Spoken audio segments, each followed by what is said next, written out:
I'm Marsha from Avara Technologies. Today I will be showing you guys how to use voting kit.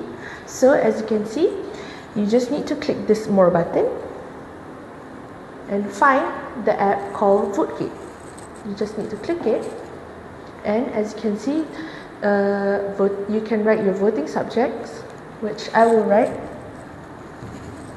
which Javiya is better. For the option 1, I will say Android 11.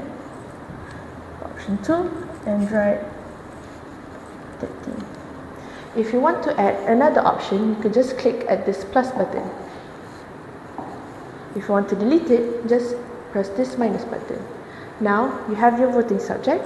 Just click the next step, and you can see set, which is single choice and multiple choice. Just press the start voting, and you can start voting by scanning this via QR code.